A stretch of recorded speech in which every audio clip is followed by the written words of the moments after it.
अब तक हमारे चैनल पे हमने डिटेल में लंप सम इन्वेस्टमेंट को कवर किया है और हमने साथ ही साथ एसआईपी पे भी बहुत जोर शोर से बात की है। लेकिन कभी हमने इस बात पे हमने डिस्कस नहीं किया कि अगर पहले लंप सम इन्वेस्टमेंट की होती है और उसके बाद एसआईपी करते जाते हैं तो हमारे पास आखिर क्या सिचुएशन डेवलप हो जाती है। इसी बात को देखते हुए साज जफर नाम के हमारे एक भाई हैं, उन्होंने हमें काफ़ी दफ़ा इस बात को सजेस्ट किया था और मैं उनके कमेंट को देखते हुए ये वीडियो बना रहा हूँ, जिसपे वो कुछ इनिशियल इन्वेस्टमेंट मार्केट में लमसम करना चाहते थे और उसके बाद जो है वो मार्केट के अंदर रेगुलर एसआईपी करना चाहते थे। अच्छा, नंबर्स वेरी करेंगे साथ भाई, क्योंकि कुछ ऐसा डेटा था जो कि हाथ में हासिल करना थोड़ा सा मुश्किल था, बहुत एक्सटेंसिव रिसर्च रिक्वायर्ड थी उसके लिए। लेकिन अगर आप इस डेटा के अंदर भी कुछ ट्वीक चाहते हैं मुझे बताएं, मैं वंस अगेन आपके लिए एक रीशूट करूँगा।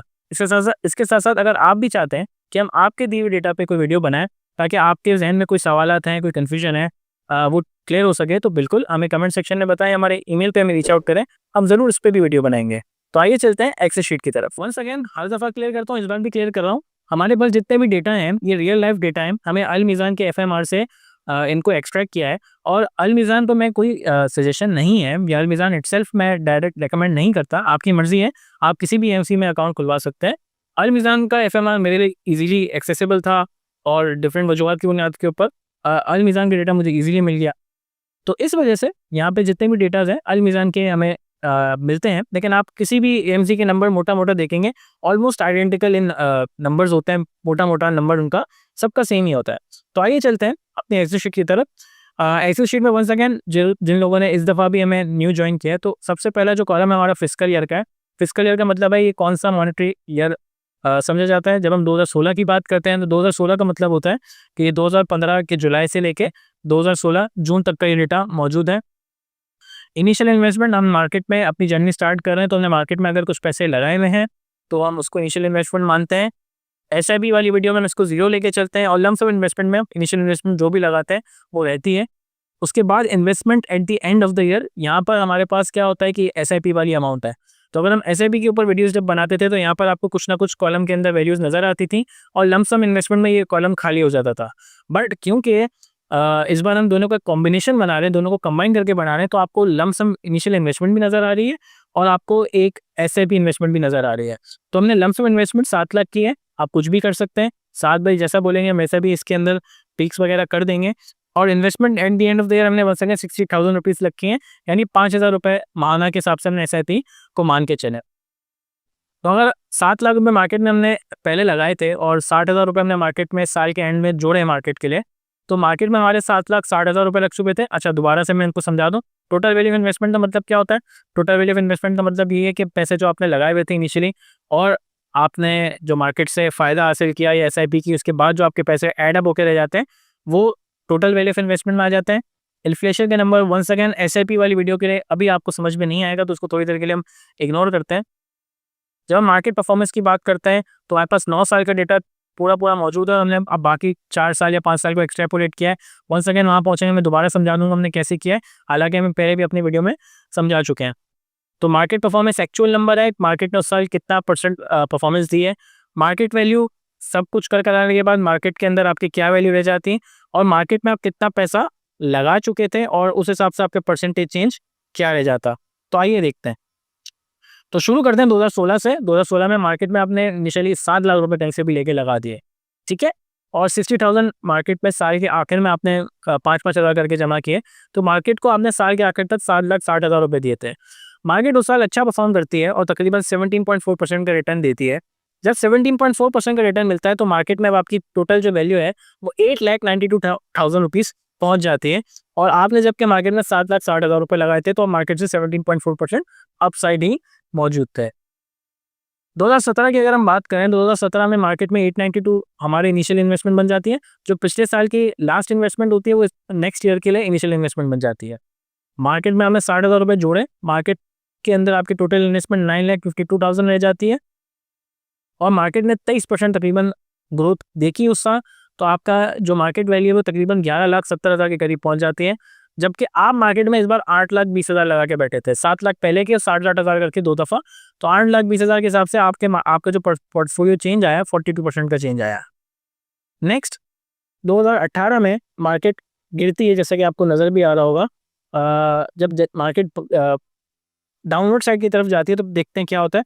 11,70,000 का मार्केट इनिशियल इन्वेस्टमेंट थी, 60,000 रुपये आपने मजीद जोड़े, 12,30,000 रुपये मार्केट के अंदर रह गए, 17% मार्केट डाउन जाते हैं, 17%।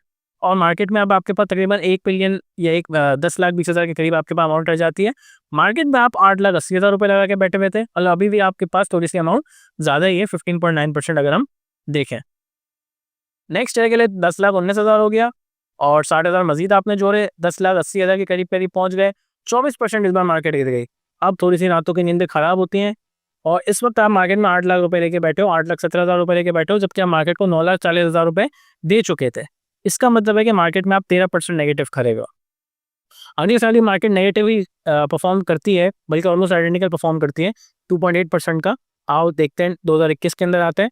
9,02,000 बल्कि अगर हम 2020 की बात करें तो 2020 का नंबर था वो 8,17,000 मार्केट में लगाए, 60,000 मजीद जोड़े, 8,77,000 हमने मार्केट को लगा दिए।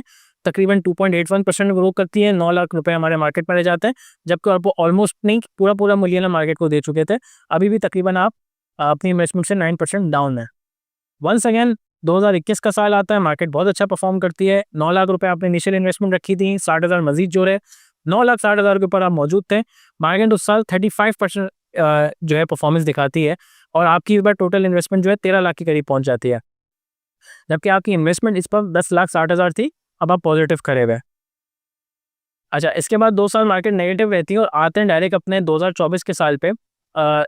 आप 2024 के साल से पहले आपके पास मार्केट में 12,37,000 रह चुके थे, 60,000 आपने मजीद जोड़े, 12,97,000 के करीब आपके पास वैल्यू बन जाती, जिसने 73% ग्रो किया।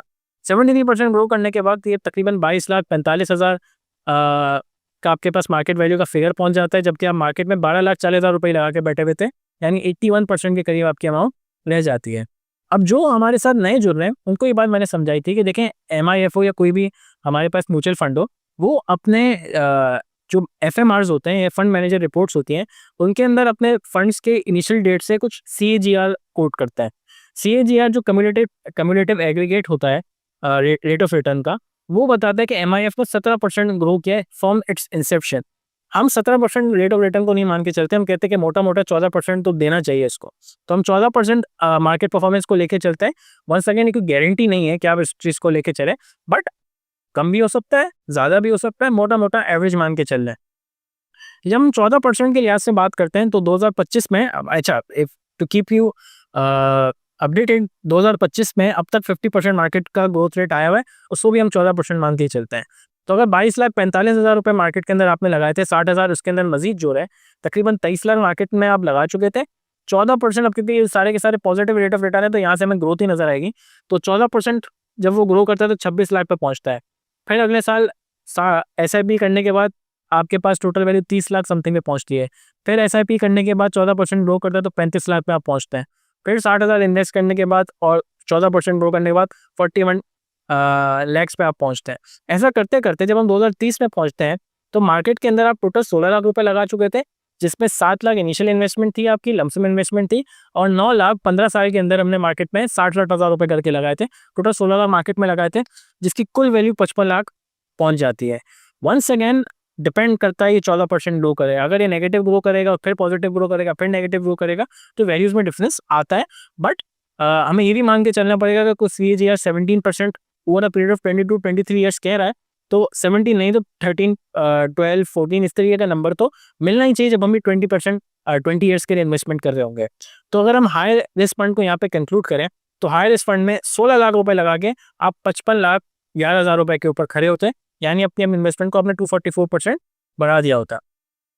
अब अगर हम बैलेंस फंड की बात करें और बैलेंस फंड के अंदर भी हम इसको थोड़ा सा देखें तो यहाँ पर फिस्कल ईयर आपको समझ में आ गया होगा। इनिशियल इन्वेस्टमेंट यहाँ भी हमने 7 लाख रुपए की रखी है, हम 2016 को डिस्कस करने जा रहे हैं।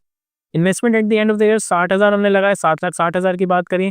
मार्केट परफॉर्मेंस जो है तकरीबन 12% की ग्रोथ थी, तो 851 के ऊपर हम मार्केट के अंदर मौजूद थे, जबकि हमने जेब से 7,60,000 रुपए लगाए हुए थे। Coming to the next year market ने 15.9% का रेट ऑफ रिटर्न दिया, तकरीबन 8,51,000 आप मार्केट में लगा चुके थे, 60,000 आपने SIP जोड़ी, 9,11,000 की बात हुई, और उसके अंदर 15% का रेट ऑफ रिटर्न आपको मिला है। तकरीबन आप 10.5 लाख रुपए के करीब पहुंचे हुए होते हैं, जबकि मार्केट में हमें सिर्फ 8,20,000 रुपए लगाए हुए होते हैं। अच्छा खासा आपको रेट ऑफ रिटर्न मिल रहा होता।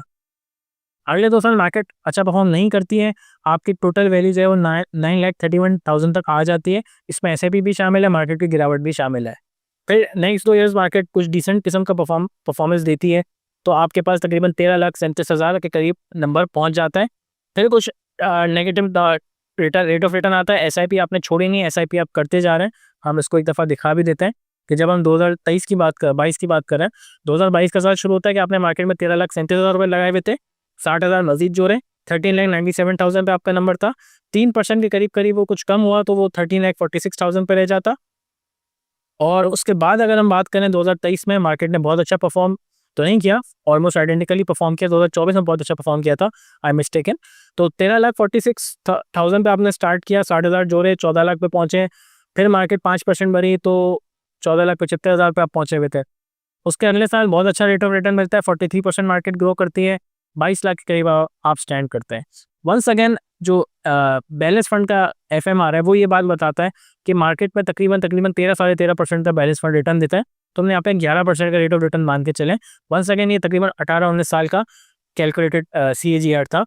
तो हम 11% अगर मान के चलें तो 2030 के अंदर मार्केट के अंदर आप 46 लाख रुपीज़ के अंदर स्टैंड करते हैं। आपका कॉर्पोरेट साइज 46 लाख रुपीज़ का हो चुका होता, 16 लाख आपकी जेब से जा चुके होते और 46 लाख रुपीज़ वो खड़ा होता। टोटल ऑलमोस्ट 190% आपका रेट ऑफ रिटर्न आपको नजर आता है बैलेंस फंड में। वंस अगेन ये फंड भी डाउन जा सकता है, इक्विटी मार्केट डाउन जा सकती है, ये नंबर्स हाईली चेंज हो सकता है अगर मार्केट के अंदर कोई अनप्रेसिडेंटेड किसी किस्म की फॉरवर्ड मूवमेंट आ जाती है, चाहे वो फॉरवर्ड डायरेक्शन में, चाहे वो नेगेटिव डायरेक्शन हो, तो ये नंबर्स वेरी कर सकते हैं। अच्छा, इसके बाद लो रिस्क फंड की अगर हम बात करें यानी मनी मार्केट की बात करें, इसके अंदर आपको एक बात तो ये तय है कि आपका कोई भी जो रेट है मार्केट परफॉर्मेंस से नेगेटिव नहीं जाएगी। यहाँ पे जो हमारा एक्चुअल रेट ऑफ रिटर्न मिलता है तकरीबन 9.5-10% के करीब करीब मिलता है।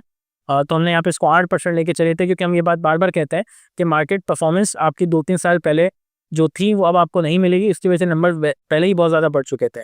तो अगर हम थोड़ा थोड़ा छोटा छोटा करके एक्सप्लेन करने की तरफ जाएँ, 2016 में 7 लाख रुपये लगाए, 60,000 मार्केट में जोड़े तो 7,60,000 रुपये आप मौजूद होते हैं। जिसके बाद अगर हम परफॉर्मेंस देखते हैं, 4.5% मार्केट ने ग्रो किया और आपकी वैल्यू 7,94,000 रह जाती है। फिर अगले साल 7,94,000 के अंदर आपने जो है 7,94,000 के अंदर 60,000 मजीद जोड़ने थे, 6% मार्केट ने ग्रो करना था, वैल्यू 9 लाख रुपए मिल जाती है। फिर अगले साल 9,06,000 में आपने 60,000 मजीद जोड़ने थे, 9,60,000 तक पहुंच जाती है। और इसके अंदर आप 4% ग्रोथ देखते हैं तो 1 बिलियन के करीब आपकी अमाउंट पहुंच जाती है मार्केट में, जब जब तक आप 8,80,000 रुपये लगा के बैठे हुए थे। कमिंग टू 2024, 21% का rate of return money market का था, जिसकी वजह से बहुत सी लोगों की बहुत आदतें खराब हुई हैं। तो 25 लाख रुपए मार्केट के अंदर आपके वैल्यू लग चुकी होती है, जिसमें तकरीबन आपने अपनी जेब से 12,40,000 रुपये लगाए हुए थे।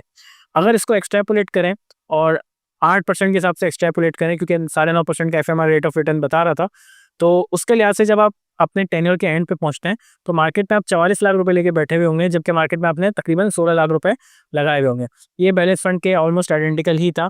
बट हमें एक बात समझनी होगी कि इक्विटी मार्केट के अंदर जो है थोड़े से रेट ऑफ रिटर्न ज़्यादा होते हैं, और यहाँ पे जो हमारे लो रिस्क फंड में सबसे ज़्यादा इंपॉर्टेंट फ़ायदा है वो जो 2 या 3 साल जिस पे हम कह रहे हैं कि पैसा बचा के रखना है, जो हम खा चुके हैं। मेजॉरिटी लोग इस पैसे को, जो 21-22% का जो पैसा था, वो अपने को एक्सपेंस की वजह से उड़ा चुके हैं, तो उनकी वैल्यू वैसे ही ग्रो नहीं कर रही होगी, इनकी वैल्यू स्लो तरीके से ग्रो कर रही होगी। तो आपको ये जो 44 लाख का फिगर मिल रहा है, ये तभी इसी सूरत में मिल सकता है कि अगर आपने ये जो 22% या 16% का रेट ऑफ रिटर्न था उसको कंज्यूम नहीं किया। लेकिन आई थिंक मेजॉरिटी कंज्यूम कर चुकी होगी, इस वजह से जो है रेट ऑफ रिटर्न अब आपको कम ही मिलेगा और आपके जो ग्रोथ के चांसेस हैं वो इक्विटी में ज़्यादा हैं एंड लो रिस्क फंड में कम है। तो हमने देखा कि कैसे एसआईपी एक अच्छा टूल होता है इन्वेस्टमेंट जर्नी के लिए। इसी तरीके से हमने ये भी देखा हुआ था कि लंप सम इन्वेस्टमेंट भी किसी तरीके से एक अच्छा टूल साबित हो सकता है। लेकिन आज की वीडियो में हमने ये देखा, and thanks to the user जिन्होंने हमें कमेंट किया था, कि अगर हम लंप सम इन्वेस्टमेंट से स्टार्ट करें और उसके अंदर एसआईपी करें तो हमें उसके अंदर भी एक अच्छा खासा फ़ायदा हो सकता है। देखिए, एक बात को समझें कि ये जितने भी इक्विटी मार्केट्स होती हैं, इनका जो प्रिंसिपल वर्क करने का होता है वो यही होता है कि आप जैसे जैसे अपने नंबर ऑफ यूनिट्स को बढ़ाएंगे वैसे आपके लिए फ़ायदा बढ़ता चला जाएगा, और इन नंबर ऑफ यूनिट्स को जैसे जैसे जैसे जैसे आप परचेस करेंगे वैसे आपकी एवरेज बाइंग प्राइस भी कम होती जाएगी। मनी मार्केट के अंदर जो रेट ऑफ रिटर्न है वो लीनियर है, जबकि इक्विटी मार्केट के अंदर वो एक्सपोनेंशियली बढ़ भी सकता है और ठीक-ठाक किस्म का गिरावट भी आपको देखने को मिल सकता है। फैसला आपका है, शीर्ष आपके सामने, अपना फैसला कर सकते हैं आप। इसी के साथ-साथ अगर आपको ये वीडियो पसंद आई तो इसे लाइक करें। अगर अब आपको हमारा चैनल पसंद आता है तो इसे सब्सक्राइब भी ज़रूर करें। इसके साथ-साथ आपको भी कोई सवाल है तो आप हमें कमेंट सेक्शन में पूछ सकते हैं। अपना पोर्टफोलियो दिखाना चाह रहे हैं, शेयर करना चाह रहे हैं, सजेशन लेना चाह रहे हैं, आप हमें ईमेल पे भी रीच आउट कर सकते हैं। हम बिल्कुल डिस्क्रीट तरीके से आपको जवाब दे देंगे। अगर आप चाहेंगे तो हम उसके ऊपर एक वीडियो भी बना देंगे। इसी के साथ-साथ अगर आपका कोई भी सजेशन है, कोई भी हार्श क्रिटिसिज़्म है, आप हमें कमेंट सेक्शन में बताएँ, ईमेल करें। जैसा भी आप कहेंगे हम वैसे अपने कंटेंट को अच्छा बनाने की पूरी कोशिश करेंगे। इसी के साथ-साथ कोई ऐसा टॉपिक है जिस पे मैं वीडियो अब तक नहीं बना पाया और आप चाहते हैं कि मैं वीडियो बनाऊँ, तो आप हमें कमेंट सेक्शन में बताएँ। हम उसको भी ज़रूर कवर करने की कोशिश करेंगे। जज़ाकल्लाह।